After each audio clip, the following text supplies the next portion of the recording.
Good morning po mga idol. Welcome na naman pong muli sa aking munting channel. Muli po samahan nyo ako magluto ng ulam na naman po para sa araw na ito. Ayan na nga po at nagigisa na ako dyan ng bawang kasi mainit na po ang aking kawali. Ayan rin po, sinunod ko na ang kanyang sibuyas. Magigisa lang po ako mga lods ng gulay ngayon. Ayan po at halo-haluin lang natin hanggang sa lumabas po ang amoy ng ating mga rekado.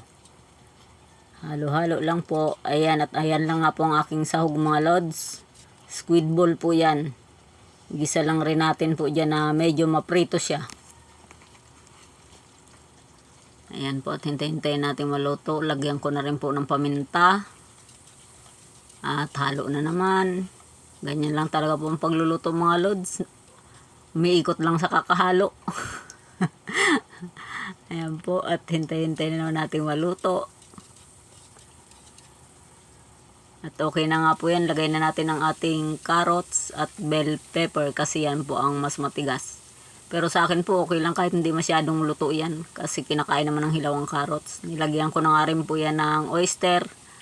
Yan na lang po talagang ilalagay ko dyan, oyster. Wala na po yung asin at betchin kasi pag naglagay ka po ng oyster, para pong yung lasa niya sa gulay, timplado na. Marami po kasi yung oyster na nilagay ko isang buo.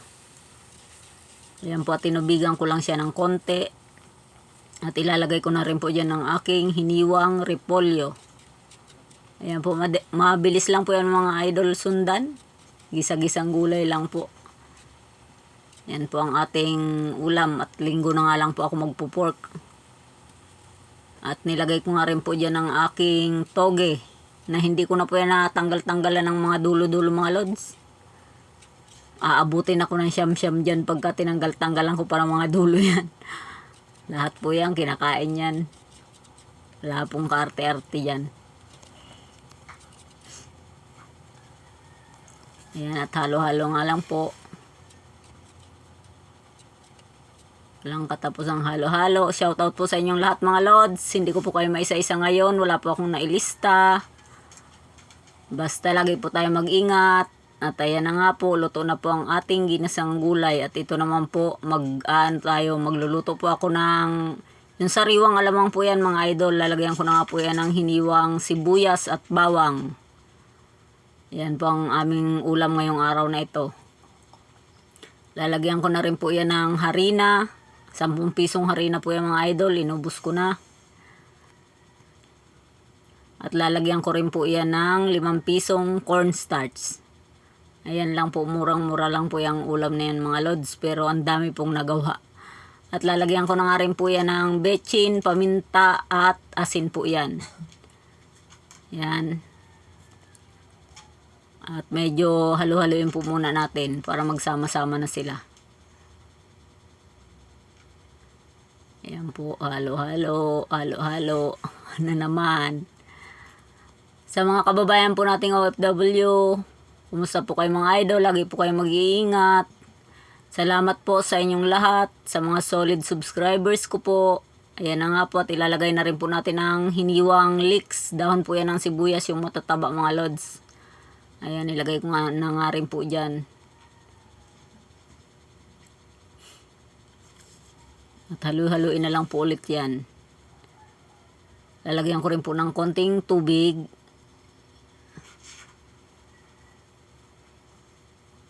At halo na naman po hanggang sa mamix na po ang lahat ng kanyang mga ingredients. Ayan, at lalagyan ko rin po yan ng isang itlog mamaya. Ayan. Basta po lagi ako nagpapasalamat sa inyo mga idol. Sa lahat po, sa inyong lahat, sa bago ko pong subscribers, sa mga bago po, at lalong-lalo na po sa mga dati kong subscribers na lagi pong nasa aking munting bahay. Sa mga viewers po, thank you po sa inyong lahat mga idol. Lagi po tayong mag-ingat, lagi lang po tayong maging masaya, at lagi po tayong magpasalamat sa Panginoon sa lahat po ng ating mga tatanggap na blessing sa araw-araw, maliit man po yan o malaki. Basta lagi lang po tayong mag-thank you kasi kung wala po si Lord, wala rin po sa ating mangyayari kung hindi niya gustuhin. Ayan at ayan na nga po, nasunog na naman ang aking kawali. Sobrang init na po, kaya ilalagay na po natin ang ating na-mix na gagawing torta. Ayan na po, sinasalang ko na po yan dyan mga idol. Lutuin na po natin yan at tanghali na po. Malamang-lamang po ang niluto ko hanggang hapon na naman. Gulay at tortang sariwang alamang po, yung hipo na maliliit yan mga lods. Ayan po. Salang-salang lang po natin yan dyan.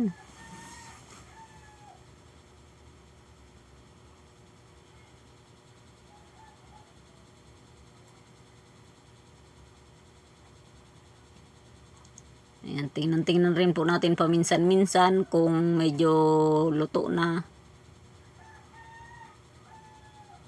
Babalik-balik ta rin po natin kasi baka masunog na naman.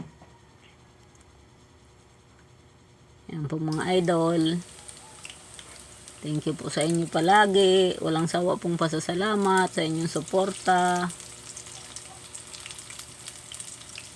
Yan, medyo may naluto na nga pong isa. Balik ta rin lang natin.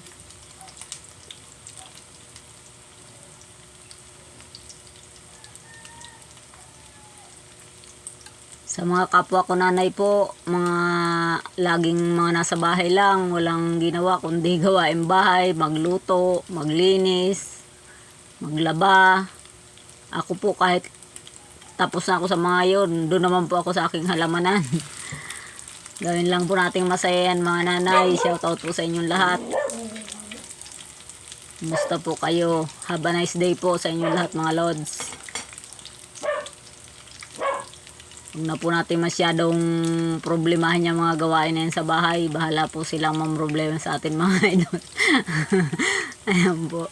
Basta tayo po magluto lagi para pagdadating ng ating mister galing sa trabaho, may luto ng ulam, hindi po tayo masasabon. Ayan nga po. At ang ating mga anak rin po galing sa eskwelahan araw-araw para po mayroon na silang makain pagdating. Kasi kahit na po nag-aaral lang, alam ko pong napapagod din sila. Ayan po, magluto lang po tayo ng magluto. Pag wala na po akong magawa sa buhay ko, tapos na ako dito sa bahay, ikot naman po sa halamanan. Kung hindi sa manukan, hindi po ako mapakali mga lods. Ayaw ko pong walang ginagawa, ang sakit sa katawan. Ayan po, sige lang ang ano natin dyan, gawa-gawa tayo. Kung ang magawa, ayan na nga po, at malapit na maluto, luto na nga po ang aking tortang alamang. Have a nice day po sa inyong lahat mga idol. Thank you po palagi sa panonood ng aking mga simpleng video. God bless us all po. Kain po tayo.